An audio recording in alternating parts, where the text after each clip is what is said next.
Are you there? I can hear you. Can you hear me? How's the volume? How Not to Sail, sponsored by Latitudes and Attitudes and our awesome Patreon patrons.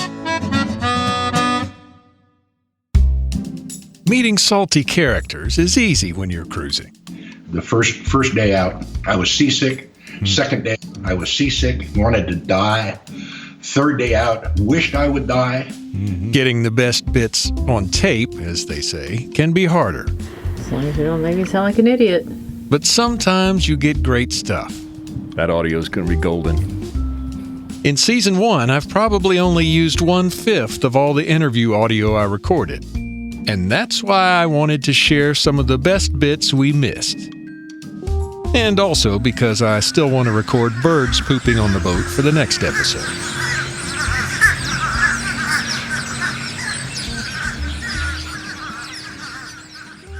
Hang on.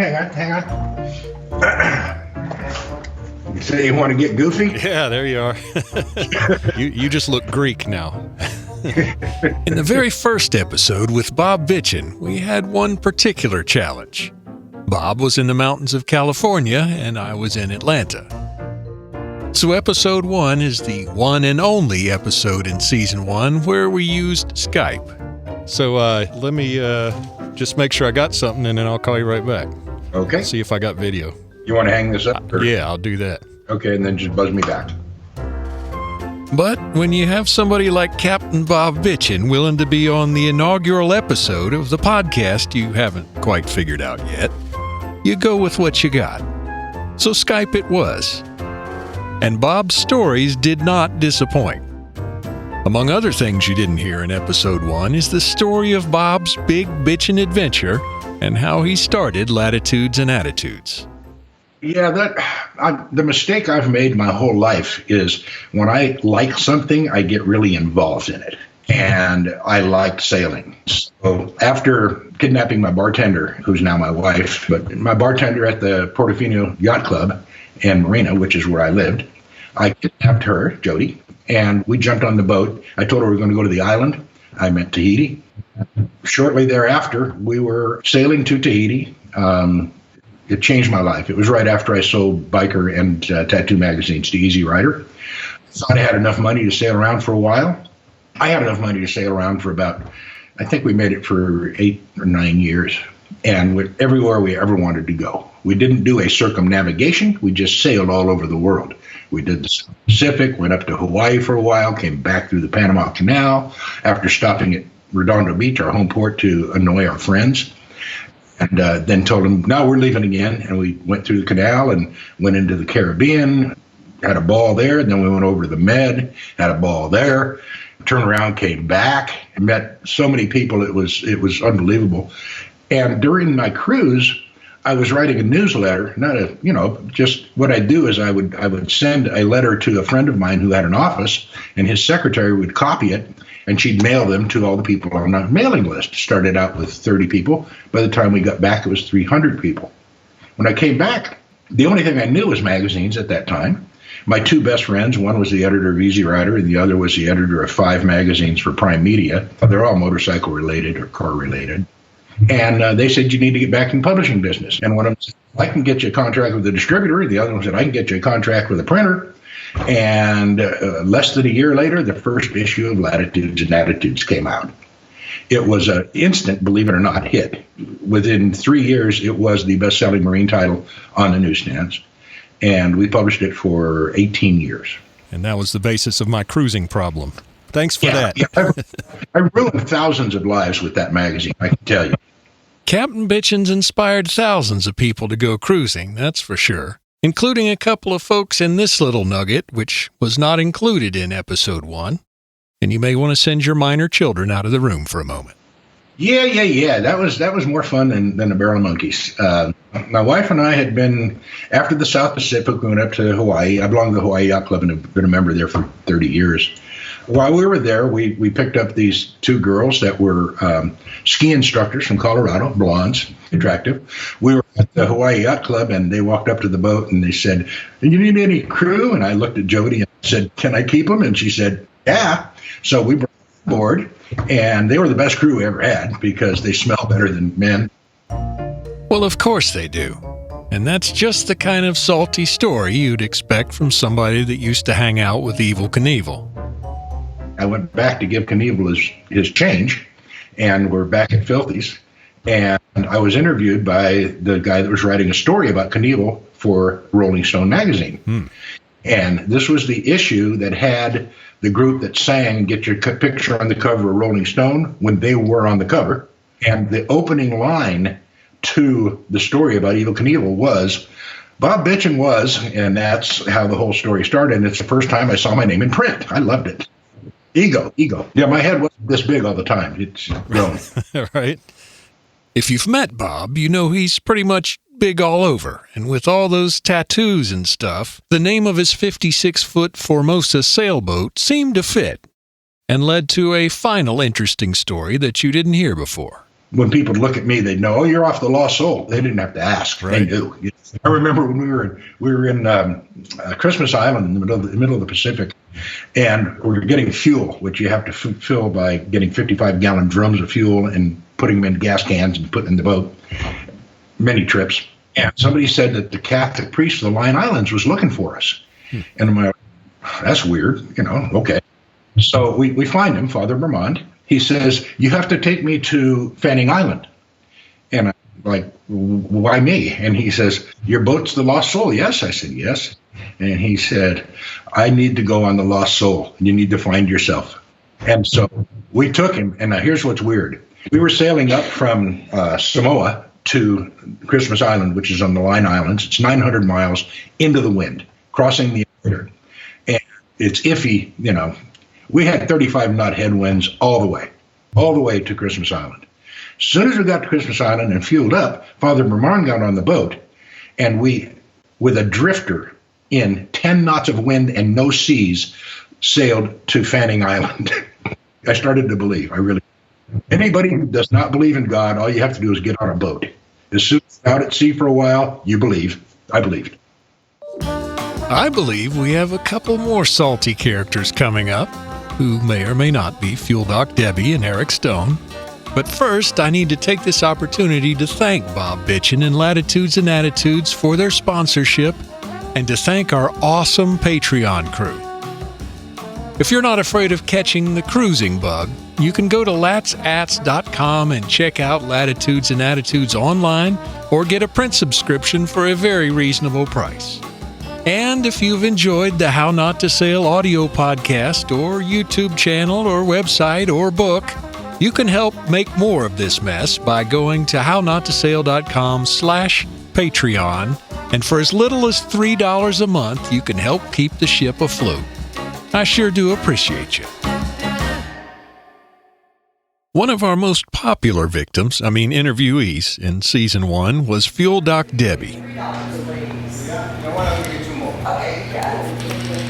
And as you may have gathered, the main challenge with Debbie was to find a minute when she wasn't busy. Hello. Good morning. But eventually, we did get to sit down on a bench right outside the Fuel Doc store. And one thing I learned, which you didn't hear yet, is what a well-rounded life Debbie's had. I worked for a private membership campground and in Texas, and had worked for them for a long time, wonderful company, and decided to go sow some wild oats. So loaded up everything, moved to the mountains of Colorado. Beautiful, fished, bow hunted, everything you can imagine. Loved it. Woke up one morning and decided I'm cold. It's time to come back to Texas. Once I got back to Texas, I realized that our job had another opening for a campground manager in Florida. So I moved to Florida. Wauchula, good old Wauchula, Florida. Lovely little town. Spent about 4 years there. Go through that midlife crisis again. This time, sell everything and buy a boat. Wonderful words, aren't they? Finally made it down here to the Keys, pulled in and loved it. Fell in love with it. The water is amazing. The people are amazing. And walked in the office to pay for my slip, and they said they were hiring. I was like, well, what are you hiring for? And they said, Fuel Doc. I said, well, what does that mean? And almost 11 years later, here I am. You might think Fuel Doc Debbie was born with a boat hook in hand. but you'd be wrong. I bought my trawler in 2008, 1987 Marine Trader trawler, beautiful boat, loved it, did not even know how to turn it on. My first experience with the boat. What is that yellow cord for? Well, that makes me feel better. And it just goes to show you this boat thing can be learned. But of course, after a few years working the fuel dock, Debbie had plenty of great how not to sail stories to share. Okay, I can give you a perfect example. I am a redneck from Texas, and, things were a little different when I got down here to the Florida Keys. So my first experience with, oh my goodness, what just happened, a boater came up on a dinghy, and I offered to take his lines and tie his dinghy up. He said no, he has it, and was pretty adamant. So I said okay. He comes in, he pays for his stuff, we walk back out, and his dinghy has floated out away from the dock because he didn't tie it up very well. And I'm trying to keep from laughing, and he looks at me with this funny look in his face, and then he strips down naked and jumps in the water and swims out to get his dinghy. And of course I can hardly stand up from laughing so hard. I still laugh about that. Yeah, those things happen. Oh, but there's more where that came from. So I'm thinking about the dumbest thing I've seen, and this is really dumb. Good. One of our people were leaving during an evacuation, and out at one of our markers, they decided, as they're heading out of the channel, they decided to go downstairs. They left the helm of their boat, and the next thing you know, you hear this screeching, horrible metal to metal sound, and the guy has hit the marker. That was the worst noise I think I've ever heard. It was like, what happened? Where is he? He went downstairs to make him a sandwich. Oh, dear. And it pops up like, what just happened? Oh, my gosh. Of course, Debbie has seen some not funny stuff, too, including one time she had to use some of her training from back when she was a firefighter. We had a boater pull in, 76-footer, had quite a few gentlemen on board. One of them had slipped and fallen, hit his head on the boat. Oh, dear. And fell into the water. Ooh. And at that time we were busy on both sides of the dock, so I saw a man leaned over the dock looking into the water. So when I went to him and asked, what are you looking at? He's calling this man's name. So about the time this man pops up, obviously in distress, bumped his head, so he had a little bloody noggin and throwing up water. So we get the throw ring out to him and try to get the ladder deployed, and he was not able to pull himself up. My first reaction, because I have a firefighter background, I dove in the water and pushed the man up so that we could retrieve him from the water and put him on the dock. Wow. And that was probably one of the most amazing things is you just react in a situation like that when that's the farthest thing from your mind. Within seconds, he was out of the water, the ambulance had been called, and he was fine. So a happy ending to a tragic, scary moment. Of course, I couldn't wrap up my conversation with Fuel Doc Debbie without asking her about her future plans. Well, 10 years from now, I'm going to be retired on my own boat, pulling into fuel docks and letting somebody else do what I've done for almost 10 years, and giggling. And I look forward to that. Debbie has certainly earned some R&R, and she's definitely earned a place in our How Not to Sail Hall of Fame and in the hearts of our How Not to Sail listeners. But this episode of Unheard Gems wouldn't be complete without sharing some of the nuggets we didn't use from my interview with trop rock singer-songwriter and author Eric Stone. One of those clips had to do with Eric's home decor. Besides the man-sized bird cages, there was one feature of Eric's place I couldn't help noticing. Oh, first of all, what's with the pineapples? All right, so there's a TV show, that was on regular TV for a long time, but I haven't had regular TV in a long time, so I got Netflix and I have Prime, And I just saw it popping up on the screener once in a while. It's called Psych. Psych, right? So I'm like, I don't know if I want to watch that. So one day I just watched it, and I immediately was addicted. And in the first episode, the two main characters are going to go on a road trip, and all of a sudden Sean grabs a pineapple from behind the screen. You can't see it off camera, and he pulls it up. He goes, should I cut this up for the road? And so every episode of Psych has a pineapple in it. It's hidden somewhere. It could be an earring. It could be stitched into somebody's clothing. It could be part of a purse.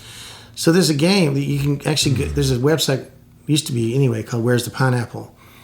And if you can't find it, you can go there and then they'll show you where it is, right? So you try to watch every episode, and plus it's a hilarious show.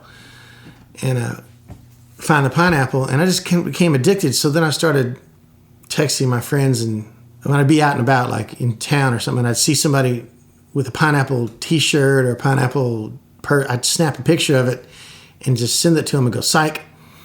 And so, but there's a drinking game too of the things they do on that show. So I played that a lot back when I owned Dockside, the restaurant in Marathon. But now I just like, I like pineapple. They feel like good luck to me for some reason. So I have, you notice in my house, there's lots of pineapples. I think I have a pineapple problem, honestly. We've all got our issues. Mine is trying to spend enough time on the boat to keep making a sufficient quantity of dumb mistakes. Now, several of my friends in the know tell me that one of the biggest mistakes you can make is trying to run a restaurant or a bar, which Eric did for a while in the Keys at a place called Dockside. Yeah, so I was playing, I had just left the Virgin Islands for the summer, which I did every year and went around and tour. And this time we were thinking about going back again for another season, but we're going to sail back, so we're getting the boat ready. I was bartering a slip down in Islamorada for playing one night a week. So 4 gigs a month, and then I didn't pay slip fee. But on weekends, sometimes I go and I play Dockside, which is a marathon. I go there to play one day, and they call me. I'm actually on my way to the car, and they said, we're going out of business. I said, okay. So I didn't play the gig. And then I just started thinking, man, that place is a gold mine if it was run by the right people. And I wanted to get off the road. I'd been on the road for a long time. Every summer, and then Virgin Islands. It was just long. I thought I wanted to get off the road until I started running a restaurant. And then I missed the road. But it was a great experience. We ran it for 3 years. We were doing really good, and we just couldn't get along with the leaseholder. And we had to cut ties, and that's when we closed. But great experience. I'm glad I did it, and I look back at it with a lot of good, fond memories, and some scary ones and some bad ones, but I did it. So that's a part of my life that's done. And no more restaurants for me unless I'm just a name owner. I'm not going to run it. No, thank you. If the name Dockside rings a bell, perhaps you've read some of Wayne Stennett's novels. Many of Wayne Stennett's books talk about pulling the boat up at Dockside. And actually, I didn't realize it for years. And I'd known Wayne because he came and did a book signing. That's how we met, at Dockside. And I brought him a red stripe because I had a red stripe, and I just grabbed 2 instead of 1 because he was sitting there. And I brought him, he goes, how do you know I drink that? So I didn't. But he does. He likes red stripes, so that was cool. But then he says, he's telling me about the books and everything, and I'm kind of half listening because I didn't really know the books, and I was really busy trying to run the restaurant. I didn't realize that he had put me as a character as myself. I'm a really good actor, apparently. He'd put me as a character in the books, as a guy that plays music at whatever place and stuff. And then he ended up having me write a song for his novels. And that's how he became my mentor as a writer. So it's all those chance encounters, man. You never know where they're going to lead. And now I've written several novels, and it's all really because I met Wayne, and he showed me the way, He showed me the Wayne. Those are just some of the interesting conversations I had putting the first 20 episodes together. Big thanks to Eric and Debbie and Bob and all the other salty characters who made Season 1 so much fun. Stay tuned next time when I suspect some birds may usher in the official start of Season 2. If you're just getting started with How Not to Sail, I recommend reaching back into the dim and distant past, as Ian would say, and starting with Episode 1 because, well, you'll see. Thanks so much to our awesome Patreon patrons. If you'd like to help keep the ship afloat, you can go to hownottosail.com/Patreon, or just look for Patreon in the menu at hownottosail.com. where for as little as $3 a month, you can be part of the Patreon crew with some cool perks. If that's not in your budget, but you'd like to help out, you can leave a review on iTunes or wherever you listen to your favorite podcasts, and tell a friend. Better yet, grab their smartphone and their thumb and mash it on the big red button at HowNotToSail.com. They'll thank you for it, I'm sure. Meanwhile, remember, just because the engine had oil in it when you bought the boat, you may still want to check it periodically. And I'll see you next time on How Not to Sail. Screwing up is part of cruising. Let me show you how.